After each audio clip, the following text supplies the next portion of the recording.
우리가 우리에게 죄 지은 자를 사하여 준 것 같이 우리 죄를 사하여 주시옵고.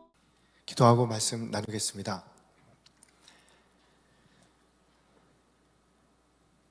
아버지 하나님,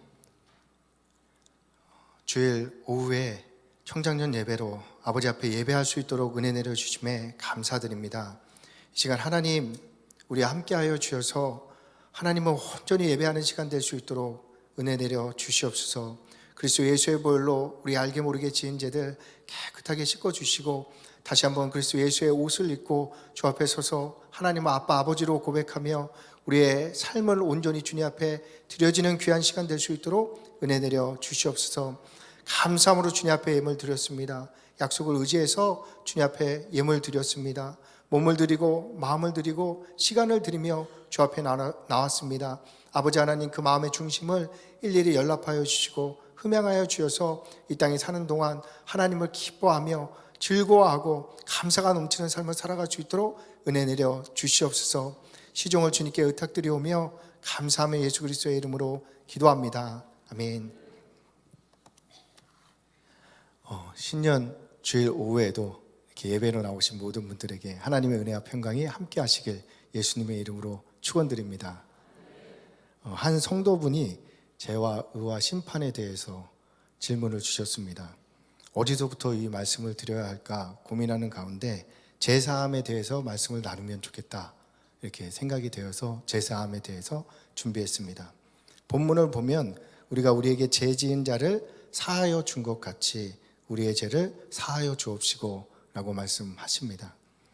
본절은 주기도문에 속해 있는 구절입니다. 제사함에 대해서 우리에게 말씀해 주시고 계십니다. 여기서 죄는 하마르티아가 아닙니다. 오페일레마라고 부채, 빚을 의미합니다.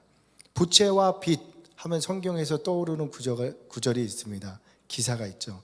1만 달란트 빚진 자에 대한 비유입니다. 주인에게 1만 달란트 빚진 자가 불려왔습니다. 1만 달란트는 한 사람이 평생 일해도 갚을 수 없는 금액입니다.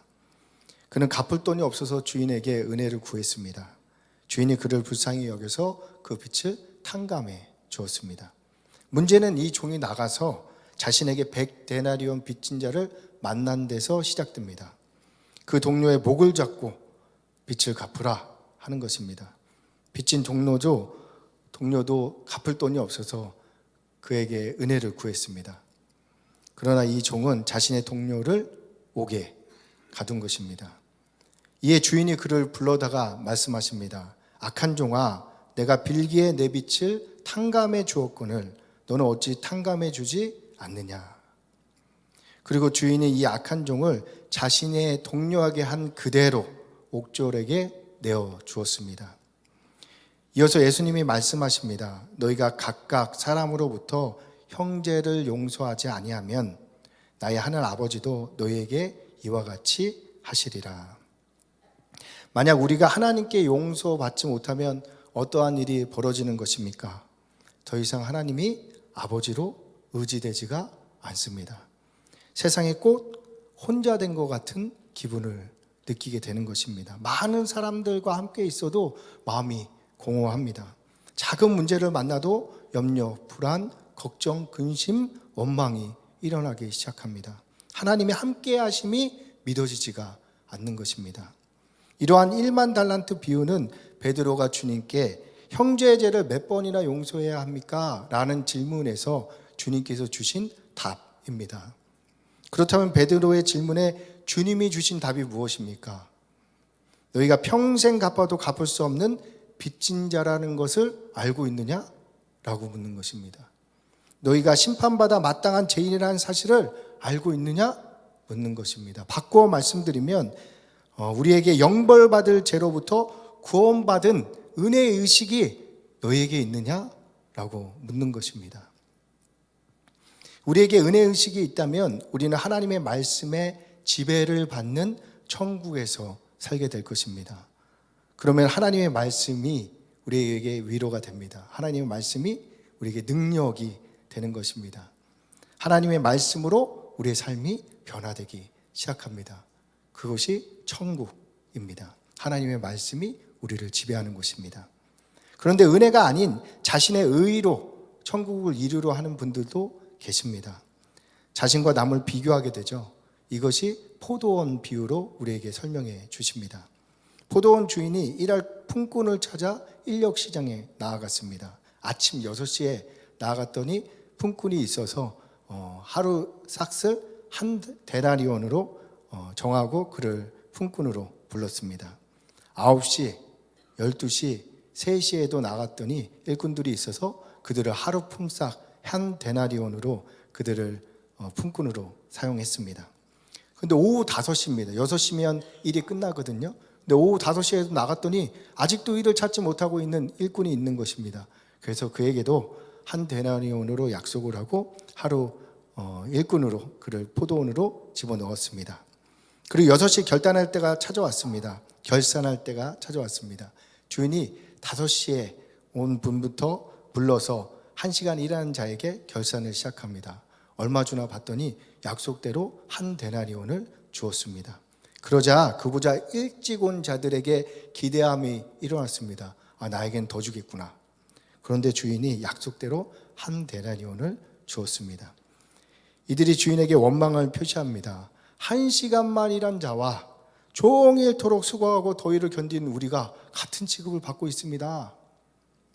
바꾸어 말씀드릴 수 있겠죠. 저 사람이 한 일이 무엇이 있습니까? 우리는 종일 수고하고 어려움을 견디었는데 우리와 저 사람을 같은 취급하는 것입니까? 주님이 말씀하십니다. 내 것을 가지고 가라. 나중에 온 이 사람에게 너와 같이 주는 것이 내 뜻이니라. 네, 제 말씀이 아닙니다. 주님께서 하신 말씀입니다. 그리고 다시 말씀하십니다. 내 것을 가지고 내 뜻대로 할 것이 아니냐. 내가 선함으로 내가 나를 악하게 보느냐. 이와 같이 주님의 나라는 우리의 생각같이 되어지지가 않습니다. 주님의 나라는 주님의 은혜로 다스려지는 곳입니다. 이것은 주님의 은혜를 받고 그 은혜에 감사한 자들이 들어가게 되는 것입니다. 그 외에 1시간 일한 자가 어떻게 되었겠습니까? 그 다음날 누구보다도 일찍 나와서 주인의 포도원으로 출근을 하는 것입니다. 그리고 자신이 다른 사람보다 열심히 일해서 어제와 자신과 같이 일자리가 없어서 가족에게 먹을 것을 주지 못해 염려 걱정하는 자들을 주인이 데려다가 쓸 수 있도록 자신이 보다 힘을 내고 수고를 더 하는 것입니다. 이러한 자는 자신이 더 많은 일을 했다고 주인에게 불만을 품지 않습니다. 이것이 은혜의 의식을 가진 분들이겠죠. 반면 자신의 의가 있는 분들은 어떠합니까? 저는 도저히 화가 나서 견딜 수가 없습니다. 인정할 수 없습니다. 어떻게 저들과 우리가 같은 취급을 받을 수 있습니까? 불만하는 것입니다. 그래서 주님은 1만 달란트 비유의 시작을 다음과 같이 시작합니다. 마태복음 18장 23절을 보면요. 그러므로 천국은 그 종들과 결산하려 하던 어떤 임금과 같으니. 1만 달란트 비유는 천국 비유라는 것입니다. 즉 빛을 탕감받은 자가 사는 곳이 천국이다. 은혜의식을 갖고 살고 있는 분들이 사는 곳이 천국이다 라고 말씀하시는 것입니다. 세상 법으로 따지면 100데나리온 빚진 자에게 갚으라고 하는 것은 당연한 이치입니다. 하지만 이렇게 해서는 천국에 들어갈 수는 없습니다. 하나님이 아버지 되어주시는 은혜를 누릴 수 없다라는 말씀입니다. 세상법이 지배하는 곳은 천국이 아니기 때문입니다. 그렇다면 우리가 어디에 속해 있는지 알 수 있겠죠. 내가 세상법으로 사람들을 판단하고 있는가, 아니면 천국의 법으로 은혜의식을 갖고 판단하고 있는가를 살펴보시면 우리가 어디에 속했는지 알게 되는 것입니다. 그래서 주기도문의 다음 구절을 보면 용서에 대한 말씀을 우리에게 주십니다. 마태복음 6장입니다. 너희가 사람의 잘못을 용서하면 너희 하늘 아버지께서도 너희 잘못을 용서하시려니와 너희가 사람의 잘못을 용서하지 아니하면 너희 아버지께서도 너희 잘못을 용서하지 아니하시리라. 하나님이 거짓말 성경에 써놓진 않았겠죠. 저희가 용서할 때 하나님이 우리의 아버지로 다시 누려지게 되는 것입니다. 용서할 때 다시 하나님이 우리 아버지가 되어주십니다. 이와 같이 성경에 제사함을 이해하기 위해서는 두 가지 이해가 전제되어야 합니다. 첫째는 우리의 모든 죄는 예수님이 값을 치렀다는 사실입니다. 성도는 이 진리를 믿죠. 때문에 어떤 죄인이라도 그리스도 예수 안에 있다면 용서를 받은 것입니다. 살인까지도 말씀입니까? 내 살인까지도 그가 정말 회개했다면 용서받은 것입니다. 또한 우리가 죽어 마땅한 죄인이고 그 죄를 용서받았음을 알고 있다면 다른 죄인들도 우리와 같이 용서받았음을 알게 되는 것입니다. 그러니 저 인간은 절대 용서 못해 라는 마음은 그리스도 예수 안에 있는 사람들에게는 없겠죠. 없습니다. 혹시 이러한 마음이 있다면 자신도 모르게 그리스도 예수 밖으로 나가게 된 것입니다. 혹시 그곳은 예수 밖은 말씀과 같이 슬피 울며 이를 갈미 있는 곳입니다. 하나님이 아버지가 되어주지 않고 하나님의 말씀이 우리에게 영과 생명이 안 되고 우리 입에 없기 때문에 곡식이 없으니까 빈 이빨만 갈고 있는 거죠. 그래서 슬피 울며 이를 갈게 되는 것입니다. 혹시 억울하고 슬프고 이를 갈게 되는 경우가 있습니까? 오늘 말씀을 통해 우리가 주님께 돌아가야 하는 것입니다. 우리는 다시 제사함의 은혜를 누려야 한다는 말씀입니다. 제가 여러분에게 막 혼내고 막 정죄하고 이런 게 아니고요. 제사함의 은혜에 대해서 나누는 거고, 이 제사함의 은혜가 우리에게 회복될 때 다시 한번 아버지 하나님께서 우리의 아버지 되심을 누리게 된다라는 말씀을 나누고 있는 것입니다. 예수님이 가버나움 집에 계시다는 소식이 동네에 퍼졌습니다. 많은 사람들이 모여들어서 발 디딜 틈이 없었습니다. 그 사이로 한 중풍병자를 4사람이 메어서 오고 있었습니다. 하지만 많은 무리들로 인해서 예수님께 들어갈 수가 없는 것입니다. 그래서 이들이 지붕 위에 올라가서 지붕을 뚫고 그 침상을 예수님 발 아래 내려놓았습니다. 예수님이 그들의 믿음을 보셨습니다. 그리고 중풍병자에게 말씀하십니다. 작은 자야, 내 죄 사함을 받았느니라. 왜 예수님이 병만 고치면 되시지 내 죄 사함을 받았느니라 라고 다른 치유하는 부분과 다르게 이 말씀을 주십니까? 죄 사함을 말씀하신 예수님의 마음이 무엇입니까? 질병으로 많이 힘들었지. 사람들의 시선으로 아팠지. 꼭 하나님이 너를 버린 것 같이 생각되었지. 아니야, 하나님이 내 아버지고 그 하나님이 너를 구원하기 위해서 나를 내게 보낸 거야. 너를 판단하는 세상에서 탕자처럼 지엄 열매 먹고 있지 말고 빨리 아버지께로 가자. 그곳에서 아버지께서 너를 기다리고 있어. 그러니 세상에서 아파하지 말고 아버지께 가자. 제사함을 받은 자들은 아픔과 다툼에서 나와서 하나님 아버지 품으로 나가게 되어 있는 것입니다. 또 한 번은 예수님이 바리새인 집에 초대되었습니다. 그 동네 제일 많은 여인으로 소문난 여인이 예수님께 나왔습니다. 눈물로 예수님의 발을 자신의 머리털로 닦고 그곳에 향유를 부었습니다. 예수님이 그녀에게도 내 죄 사함을 받았느니라 라고 말씀을 주셨습니다. 이 여인이 그 동네에서 얼마나 힘들었겠습니까? 아무도 여인의 마음에 관심이 없죠.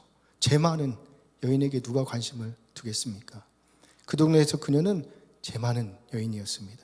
하나님도 나를 버리셨다 생각했던 여인에게 예수님이 말씀하십니다. 내 죄 사함을 받았느니라. 예수님은 그녀에게 내 죄 사함을 받았느니라. 모든 사람들이 중풍병에 걸려서 나면서부터 하나님이 버림받은 자야 라는 그 사람에게도 예수님은 그에게 내 죄 사함을 받았느니라. 그 예수님이 내 죄 사함을 받았느니라 말씀하시는 그곳이 천국 아니겠습니까? 아버지께서 너를 부르신다. 너를 정죄하는 그 세상에서 나와 아버지께로 가자. 그곳에 있을 필요가 뭐가 있냐? 우리 아버지께로 가자. 혹시 언젠가부터 하나님이 아버지로 누려지지 않습니까? 예수님이 구원자로 믿어지지가 않습니까? 그래서 불안하고 혹시 염려가 되십니까? 이사야서 59장입니다. 오직 너의 죄악이 너희와 너희 하나님 사이를 갈라놓았고 너희 죄가 그의 얼굴을 가리어서 너에게서 듣지 않으시게 함이니라. 우리의 죄악이 하나님과 우리 사이를 가른 것입니다. 하나님은 이미 우리의 모든 죄를 사해 주셨습니다. 우리는 이 제사함의 은혜를 다시 회복해야 하는 것입니다. 형제를 세상의 법으로 판단하면 안 됩니다. 그러면 은혜로 들어가는 천국에서 떨어져 나올 수밖에 없습니다. 우리는 그리스도 예수의 십자가로 형제를 판단해야 하는 것입니다. 이것이 아버지께서 다스리시는 천국이기 때문입니다. 그러면 주님께서 그 형제를 향해서 말씀하십니다. 내 제사함을 받았느니라. 이 말씀이 다시 그 형제뿐만 아니라 우리에게도 들려지기 시작하는 것입니다. 제가 제사함에 대해서 자세히 나누고 싶었던 부분은 두 번째입니다. 하나님의 말씀, 성경이 말씀하는 죄의 대상은 사람이 아니죠. 죄는 하나님께 지는 것입니다. 인간이 하나님께 지은 죄를 의미하는 것이죠. 여기서 죄는 하마르티아입니다. 하나님의 말씀에서 벗어난 상태를 뜻합니다. 그런데 그 죄를 우리가 어떻게 사할 수 있습니까? 우리가 무엇인데 하나님께 죄 지은 자를 사오고 말고 할 것이 있겠습니까? 예수님만이 이 죄를 사올 수 있지 않겠습니까? 그런데 예수님이 우리에게 이 죄 사할 권세가 있다고 말씀을 해 주시는 것입니다. 요한복음 20장입니다. 이날 곧 안식 후 첫날 저녁 때에 제자들이 유대인들을 두려워하여 모은 곳의 문들을 닫았더니 예수께서 오사 가운데 서서 이르시되 너에게 평강이 있을지어다. 이 말씀을 하시고 손과 옆구리를 보시니 제자들이 주를 보고 기뻐하더라. 예수께서 또 이르시되 너에게 평강이 있을지어다. 아버지께서 나를 보내신 것 같이 나도 너희를 보내노라. 이 말씀을 하시고 그들을 향하여 숨을 내쉬며 이르시되 성령을 받으라. 너희가 누구의 죄든지 사하면 사하여질 것이요 누구의 죄든지 그대로 두면 그대로 있으리라. 아멘. 세상이 두려워 문을 잠그고 있던 제자들에게 예수님이 찾아오셨습니다. 그리고 말씀하십니다. 21절이죠. 너희에게 평강이 있을지어다. 아버지께서 나를 보낸 것 같이 내가 너희를 보내노라. 아버지께서 예수님을 어떻게 보내셨습니까? 예수님은 이 땅에서 아버지의 말씀을 가르치시고 병든 자를 치유하시고 소망을 잃은 자들에게 꿈을 꾸게 하시고 죄인을 구원하기 위해서 이 땅에 보냄 받으셨습니다.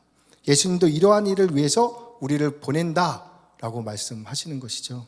그런데 우리가 어떻게 이런 일을 합니까? 주님과 같이 능력이 있는 것도 아닌데 말씀입니다. 그래서 22절을 말씀하시는 것입니다. 이 말씀을 하시고 그들을 향하여 숨을 내쉬며 이르시되 성령을 받으라 말씀하십니다. 성령을 받아야 합니다. 그때 하늘의 권능이 우리와 함께하게 됩니다. 사도행전의 놀라운 역사들도 성령이 임하면서부터 사도들로부터 시작된 것입니다. 성령이 임하시면 우리도 예수님과 같이 큰 일들을 감당하게 되는 것입니다. 요한복음 14장입니다. 내가 진실로 진실로 너희에게 이르노니 나를 믿는 자는 내가 하는 일을 그도 할 것이요 또한 그보다 큰 일도 하리니 이는 내가 아버지께로 감이니라. 아멘. 큰 일이 무엇입니까? 영 죽을 수밖에 없는 죄인을 새 사람으로 바꾸는 그 일이 가장 큰 일이 아니겠습니까? 성령님이 임하면 우리도 이 놀라운 구원의 사역에 영벌받아 마땅한 죄인을 구원하는 이 사역 가운데 참여할 수 있다라고 말씀하시는 것입니다. 조금 주제를 빗나간 것 같이 여겨질 수도 있습니다. 제사함에 대해서 말씀을 전하다가 왜 성령에 대해서 말씀을 하고 있습니까? 예수님이 성령을 말씀하신 후에 우리에게 제사함에 대해서 말씀하셨기 때문입니다. 23절입니다. 너희가 누구의 죄든지 사하면 사하여질 것이요 누구의 죄든지 그대로 두면 그대로 있으리라. 주님 말씀입니다. 우리에게 제사함의 권세가 있다라는 말씀입니다. 그런데 이 구절을 잘 보셔야 되죠. 성령을 받아야지만 제사함의 권세를 가지고 21절과 같이 보내심을 받는 것입니다. 즉 성령으로 시작되는 역사가 제사함으로 마치게 되는 것입니다. 성령님이 무엇을 하십니까? 요한복음 16장입니다. 그가 와서 죄에 대하여 의에 대하여 심판에 대하여 세상을 책망하시니라. 성령님이 오셔서 죄와 의와 심판에 대해서 우리를 책망하시는 것입니다. 세상은 자신이 죄인이라는 사실을 모르죠. 그러니 회개할 이유도 없습니다. 용서받지 못하는 것이죠. 성령님이 오셔서 죄와 의와 심판에 대해서 책망하실 때 세상은 자신이 죄인이라는 사실을 알게 되는 것입니다. 창세기 1장을 보면 하나님이 인간을 위해서 천지를 창조, 만물을 창조하셨습니다. 로마서 1장 20절입니다. 창세로부터 그의 보이지 아니하는 것들, 곧 그의 영원하신 능력과 신성이 그가 만드신 만물에 분명히 보여 알려졌나니. 하나님은 만물을 통해 인간들이 아버지의 마음을 알고 아버지를 기뻐할 거라고 여겼는데, 인간이 만물만 이용하고 만물을 주신 하나님은 잊은 것입니다. 예를 들어 친구에게 선물을 사주었습니다. 선물을 사준 나는 보지 않고 선물만 보고 있는 것입니다. 기분이 안 좋겠죠. 다음에는 선물 사주고 싶은 마음이 안 들 것입니다. 이렇게 아버지를 떠난 인간들은 자신이 아버지를 떠난 사실도 모릅니다. 이것이 인간의 죄죠. 이를 책망하시는 분이 성령님인 것입니다. 그래서 성령님이 오시면 죄와 의와 심판에 대해서 책망하십니다. 세상에서 고와 같고 가보와 같다 여기는 분들에게, 또 사망의 권세 아래 매어서 신음하며 아파하는 분들에게 죄와 의와 심판에 대해서 책망하시는 것입니다. 어떻게 하실까요? 왜 예수님이 예수의 길을 쫓지 않고 사망의 길에 서 있습니까? 주님께서 십자가로 피 흘려 만드신 구원의 길에서 벗어나서 왜 정죄하고 판단하는 그곳에서 아파하고 있습니까? 언제까지 주님을 아프게 하려 하십니까? 주님께서 여러분의 원수를 갚아주고자 십자가에 죽은 것입니까? 여러분이 판단하는 그분들을 구원하시기 위해서 예수님은 십자가에서 못 박혀 죽으신 것입니다. 주님의 길로 돌아서시기 바랍니다. 돌아서기만 하면 주님께서 다시 함께 주실 것입니다. 또 성령 충만하면 하나님이 현장에 우리를 보내신 이유가 분명히 보여져서 바르게 기도할 수 있게 됩니다. 제 무지한 현장의 영혼들을 용서해 주세요. 이들은 자신이 어떤 죄를 지고 있는지도 모르고 있습니다. 이들이 자신의 죄를 깨닫고 주님께 돌아올 수 있도록 아버지 하나님 도와주세요. 스데반 집사님의 설교 생각나지 않습니까? 사도행전 7장에서 스데반 집사님의 복음을 증거합니다. 그러자 이스라엘 백성들이 마음에 찔려서 스데반 집사님을 향해서 이를 갈게 됩니다. 스데반 집사님이 성령 충만하여 말씀합니다. 인자가 하나님의 우편에 서신 것을 보노라. 이렇게 하시니 그들이 큰 소리를 지르며 귀를 막고 일제히 그에게 달려들어서 성 밖으로 내려 끌고 나가서 돌로 쳐 죽였습니다. 예수를 증거하니 견딜 수가 없는 것입니다. 스데반 집사님의 마지막 외침이 무엇입니까? 주 예수여 내 영혼을 받아주옵소서. 그리고 무릎을 꿇고 크게 외쳤습니다. 주여 이 죄를 그들에게 돌리지 마옵소서. 자신을 죽인 자들을 용서하는 스데반 집사님을 예수님이 하늘에서 서서 맞이하고 계심을 성경이 우리에게 보여주고 계십니다. 그리고 이 말씀을 하고 자니라 라고 성경이 기록합니다. 스데반 집사님 자는 거죠. 잔다면 반드시 깨어날 때가 있는 것입니다. 스데반 집사님이 긴 잠을 자고 깨어나는 그 순간 아버지 하나님 앞에 서게 될 것입니다. 저는 스데반 집사님을 죽인 자들이 다 심판받아서 지옥 갔다고 생각하지 않습니다. 스데반 집사님이 이 죄를 저들에게 돌리지 마옵소서 하나님께 드린 이 기도는 하나님께서 금양로로 받아서 온전히 주님 앞에 가지고 가셨기 때문입니다. 그리고 스데반의 집사님과 삶의 삶과 기도를 통해서 적어도 저희가 잘 알고 있는 한 사람은 변화를 받았습니다. 누구입니까? 사도행전 8장 1절입니다. 사울은 그가 죽임당함을 마땅히 여기더라. 사도행전 후반부의 주인공인 사울입니다. 사울은 율법으로 그리스도인들을 잡아서 죽이고 스데반 집사님을 돌로 쳐 죽이던 자였습니다. 사울은 잘잘못을 따지고 정죄하고 반드시 심판하는 자였습니다. 성경은 그가 스데반 집사님의 죽음 옆에 있음을 우리에게 증언하십니다. 왜 그렇습니까? 스데반 집사님의 복음이 이 제사함의 용서가 사울에게 영향을 끼쳤음을 우리에게 알려주고 있는 것입니다. 그리고 하나님이 그 강팍했던 사울을 꼬꾸라뜨려서 하나님의 사도로 세우신 것입니다. 이러한 역사가 스데반 집사님이 그리스도 예수 안에서 저들의 죄를 사하고 오직 십자가의 길로 나아갈 때 일어난 하나님의 큰 일인 것입니다. 그리고 오늘 본문을 통해서 주님이 이 제사함의 권세가 우리에게도 있다 라고 말씀하십니다. 주님이 이 권세를 사용할 분들을 찾고 계신 거죠. 율법의 정죄와 판단이 난무하는 곳에서 자기를 부인하고 자기 십자가를 지고 오직 그리스도 예수의 복음을 쫓아 사는 분들이 누구인지 주님이 찾고 계신 것입니다. 우리의 힘으로 할 수 없죠. 하지만 이 길이 맞다는 것을 알고 이 길 가기 위해서 성령님을 의지할 때 성령님이 이 큰 일을 감당할 하늘의 권능을 부어주셔서 우리로 하여금 능히 감당할 수 있도록 도와주시는 것입니다. 원수까지 구원하시는 그리스도 예수의 제사함의 권세를 사용하시기 바랍니다. 자신의 현장에서 천국을 이루어 가시는 우리 모두가 되길 예수님의 이름으로 기도합니다. 기도하겠습니다. 아버지 하나님, 주께서 십자가로 피 흘려 우리에게 허락하신 제사함의 권세를 우리가 현장 가운데서 사용할 수 있도록 은혜 내려 주시옵소서. 우리의 힘으로 능으로 할 수 없습니다. 오직 하나님의 영으로만 되어진다고 하였습니다. 아버지, 우리의 눈을 열어주셔서 불쌍히 여기고 긍휼히 여기는 마음 허락하여 주시사 아버지 하나님, 영혼들을 위해 기도할 수 있는 저희가 될 수 있도록 은혜 내려 주시옵소서. 감사합니다. 예수 그리스도의 이름으로 기도합니다.